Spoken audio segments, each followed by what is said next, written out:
ነጭ የአምላክ የመለኮት መገለጫ ነው። ነጭ ልብስም ለብሰው የዘንባባ ዝንጣፍ በእጆቻቸው ይዘው በዙፋኑ በበጉ ፊት ቆሙ።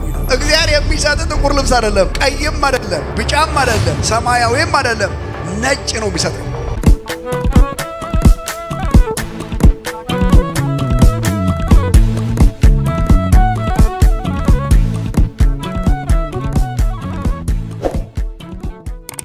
መጽሐፍ ቅዱስ መክብብ 9:8 በጌታ በኢየሱስ ስም አነበዋለሁ። ሁል ጊዜ ልብስ ነጭ ይሁን፣ ቅባት ከራስ ላይ አይታጣ። ማቴዎስ ምዕራፍ 17 ቁጥር 2። ከ6 ቀን በኋላም ኢየሱስ ጴጥሮስንና ያዕቆብን ወንድሙንም ዮሐንስን ይዞ ወደ ረጅም ተራራ ብቻቸውን አወጣቸው። በፊታቸውም ተለወጠ፣ ፊቱም እንደ ፀሐይ በራ፣ ልብሱም እንደ ብርሃን ነጭ ሆነ።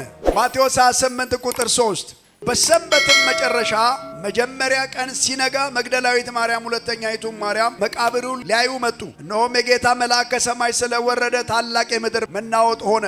ቀርቦም ድንጋዩን አንከባሎ በላዩ ተቀመጠ። ቁጥር 3 ዋናው ሐሳብ፣ መልአኩም እንደ መብረቅ ልብሱም እንደ በረዶ ነጭ ነበረ። መልአክ ራሱ የሚለብሰው ልብስ ነጭ ልብስ ይለብስ ነበረ። ሉቃስ 9:29። ከዚህም ቃል በኋላ 8 ቀን ያህል ቆይቶ ጴጥሮስና ዮሐንስ ያዕቆብም ይዞ ሊጸልይ ወደ ተራራ ወጣ ይላል። አሁን ሲጸልዩም የፊቱ መልክ ተለወጠ፣ ልብሱም ተብለጭልጮ ነጭ ሆነ ይላል። ዮሐንስ 20:12። ደቀ መዛሙርቱም ወደ ቤታቸው ደግሞ ሄዱ። ማርያም ግን እያለቀሰች ከመቃብሩ በስተውጪ ቆማ ነበር። ስታለቅስም ወደ መቃብር ዝቅ ብላ ተመለከተች። ቁጥር 12። ሁለት መላእክትም ነጭ ልብስ ለብሰው የኢየሱስ ሥጋ ተኝቶ በነበረበት አንዱ በራስጌ ሌላውን በግርጌ ተቀምጦ አየች። ሁለቱም መላእክት ነጭ ለብሰው ነበር።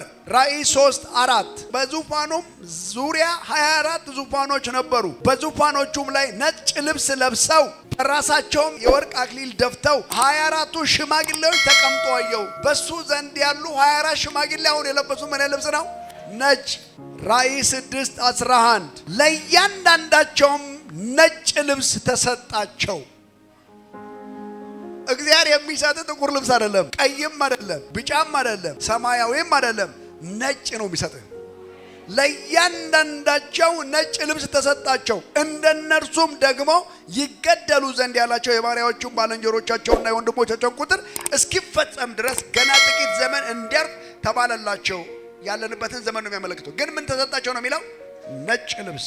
ራእይ 7:9። ከዚህ በኋላ አየው፣ እነሆም አንድስ እንኳን ሊቆጥሯቸው የማይቻል ሕዝብና ከነገድ ከወገንም ከቋንቋም እጅግ ብዙ ሰዎች ነበሩ። ፍጻሜ ነው የሚያመለክተው። ነጭ ልብስም ለብሰው የዘንባባ ዝንጣፍ በእጆቻቸው ይዘው በዙፋኑ በበጉ ፊት ቆሙ ይላል። በእግዚአብሔር ፊት የምንቆመውም ነጭ ልብስ ለብሰን ነው። ከቋንቋ ከነገድ ከወገን ከምናምን ከተለያየ ማህበረሰብ የመጣ ነጭ ልብስ ለብሶ በበጉ ፊት ቆሟል አለ።